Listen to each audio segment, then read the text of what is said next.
നിങ്ങളുടെ ഫേവറേറ്റ് സീരിയലുകൾ ടിവിയിൽ വരുന്നതിന് മുൻപേ സൺ നെക്സ്റ്റ് ആപ്പിൽ കാണാം. ഇനി എല്ലാവർക്കും മുൻപേ കാണൂ. ഇപ്പോൾ തന്നെ സൺ നെക്സ്റ്റ് ആപ്പ് ഡൗൺലോഡ് ചെയ്ത് സബ്സ്ക്രൈബ് ചെയ്യൂ.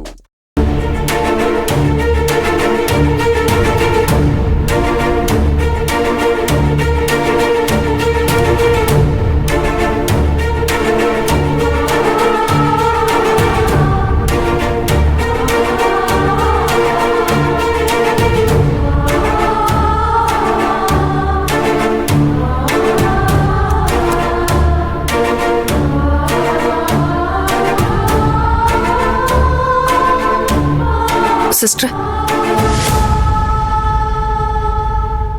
നാവൊന്ന് നീട്ടിക്കേ.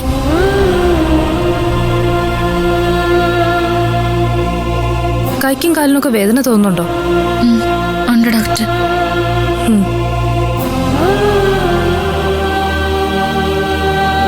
ചിക്കൻ ബോക്സ് ആണ്.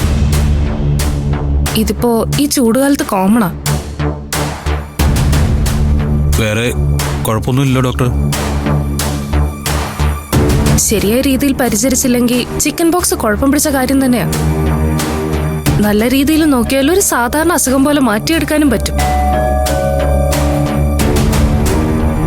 ഇതിന് പ്രത്യേകിച്ച് ചികിത്സ വല്ലതും? പ്രത്യേകിച്ച് ചികിത്സയൊന്നുമില്ല. ശരീരത്തിന്റെ അസ്വസ്ഥതകൾ മാറ്റാനും വിശപ്പ് തോന്നാനും ഒക്കെ ആയിട്ട് ഞാൻ ഒരു മരുന്ന് എഴുതരാം.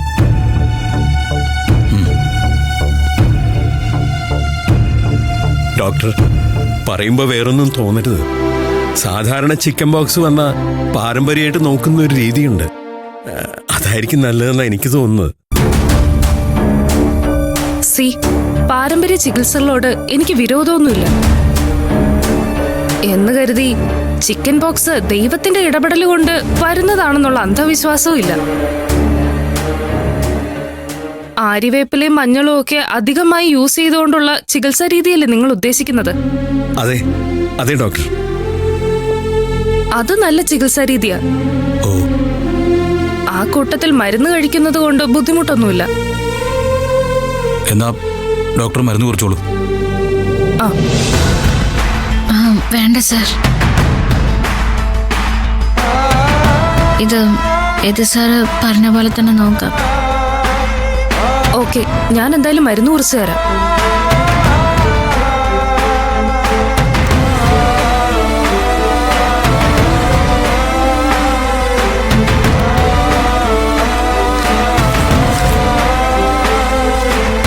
സൂര്യ, കെയർ ആണ് പ്രധാനം.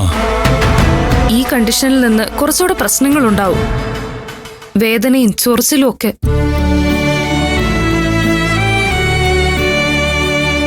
ഒരാൾ എപ്പോഴും കൂടെ ഉണ്ടാവണം. പ്രത്യേകിച്ച് അതൊരു സ്ത്രീ ആവുന്നതാ നല്ലത്. ശരി ഡോക്ടർ. നന്ദിനി ഭക്ഷണം കൃത്യസമയത്ത് കഴിക്കണം. ഭക്ഷണം കഴിക്കാതിരുന്ന നല്ല ക്ഷീണം ഉണ്ടാവും. എന്നാ ഞങ്ങൾ ഇറങ്ങട്ടെ. അത്യാവശ്യം എന്തെങ്കിലും ഉണ്ടെങ്കിൽ എന്നെ വിളിച്ചാൽ മതി, ഞാൻ വന്നോളാം. ശരി സിസ്റ്റർ.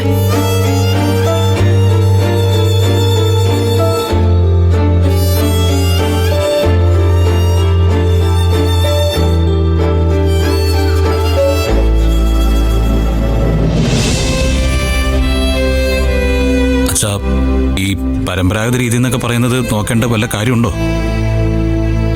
കാര്യമുണ്ട്. പ്രത്യേകിച്ച് നന്ദിനിയും സുദേവനും ഒക്കെ ജീവിച്ച ചുറ്റുപാടില് ഇത് ഇങ്ങനെ തന്നെയാ നോക്കുക. അല്ല, ഈ ഹോസ്പിറ്റലിലോ മറ്റോ അഡ്മിറ്റ് ചെയ്യുകയാണെങ്കിൽ? നീ എന്താ ഈ പറയുന്നത് സൂര്യ? ചിക്കൻ ബോക്സ് ഉള്ള ഒരു പേഷ്യന്റിനെ അവർ അഡ്മിറ്റ് ചെയ്യില്ല. സർ, യതീന്ദ്രൻ സാർ പറയുന്ന പോലെ ചെയ്താൽ മതി. സൂര്യ, നീ നന്ദിനിയുടെ അടുത്തിരിക്കെ. ഞാൻ സുദേവൻ എന്ന് വിളിച്ചിട്ട് നന്ദിനിയുടെ മുത്തശ്ശിയോട് ഇങ്ങോട്ട് വരാൻ പറയാം. ആരെങ്കിലും ഒരാൾ കൃത്യമായിട്ട് കൂടെയില്ലെങ്കിൽ ശരിയാവില്ല. മോളെ, മുത്തശ്ശി വന്നാ പോരെ? മതി സർ. ഇപ്പൊ വരാം.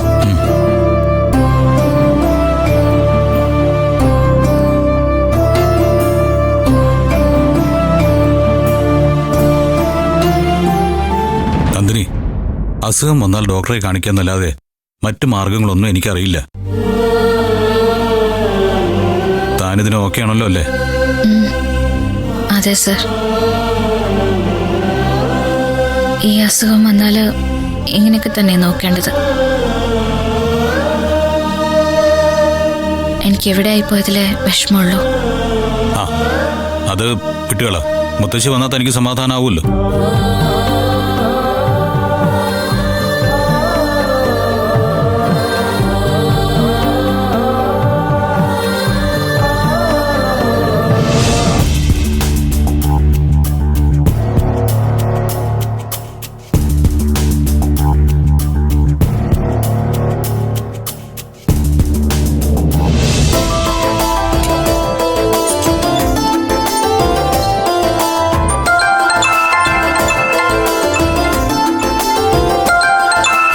സാറാണല്ലോ.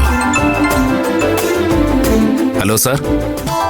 സുദേവ, താൻ വീട്ടിലാണോ? അല്ല സാറേ, ഒരാഴ്ചയ്ക്ക് മുമ്പ് ഒരു ഓഫീസിലെ സെക്യൂരിറ്റി ആയിട്ട് ജോലി കിട്ടി. വലിയ കുഴപ്പമൊന്നുമില്ല സാറേ. തെറ്റില്ലാത്ത ശമ്പളവും ഉണ്ട്. മുതലാളിമാര് അത്യാവശ്യം തെറ്റില്ലാത്ത സഹായമൊക്കെ ചെയ്യും. അത് നന്നായി. അങ്ങോട്ടും ഇങ്ങോട്ടുള്ള ഓട്ടോ ആയതുകൊണ്ട്. അല്ലെങ്കിൽ ഞാനൊന്ന് അവിടേക്ക് വരുമായിരുന്നു. അതൊന്നും സാരമില്ലടോ. ഒഴിവനുസരിച്ച് താൻ ഇറങ്ങിയാൽ മതി. വീട്ടിലെ അമ്മയ്ക്കും പിള്ളേർക്കൊക്കെ സുഖമല്ലേ? നന്ദിനി മോളെ വിളിച്ച് പറയാൻ മറന്നതാ സാറേ. അമ്മ ഒന്ന് നാട്ടിൽ പോയിരിക്കുക. ഓ, പിള്ളേർക്ക് പരീക്ഷയൊക്കെ ആയതുകൊണ്ട് അവരെ കൂട്ടണ്ടെന്ന് ഞാൻ പറഞ്ഞു. അമ്മ ഇനി ഒരു 4-5 ദിവസം കഴിഞ്ഞിട്ടേ വരൂ. ഞാൻ വിളിച്ചതിന് വേറൊരു ഉദ്ദേശം കൂടി ഉണ്ടായിരുന്നു. എന്താ സാറേ? നന്ദിനിക്ക് നല്ല സുഖമില്ല. അയ്യോ, എന്തു പറ്റി എന്റെ മോക്ക്? ഇല്ല, ഇപ്പൊ ഈ ചൂടുകാലത്ത് എല്ലാവർക്കും പടർന്നു പിടിക്കുന്നത് തന്നെയാ. നന്ദിനിക്ക് ചിക്കൻ ബോക്സാ. എന്റെ ദേവി, ചതിച്ചോ? ഇതെന്തിനാ എന്റെ മോളെ ഇങ്ങനെ പരീക്ഷിക്കുന്നേ? സുദേവ, താമരത്തെ ടെൻഷനൊന്നും ആവേണ്ട കാര്യമില്ല. കൃത്യമായിട്ട് പരിചരിച്ചാൽ മാറുന്ന കാര്യമല്ലേ ഉള്ളൂ ഇത്.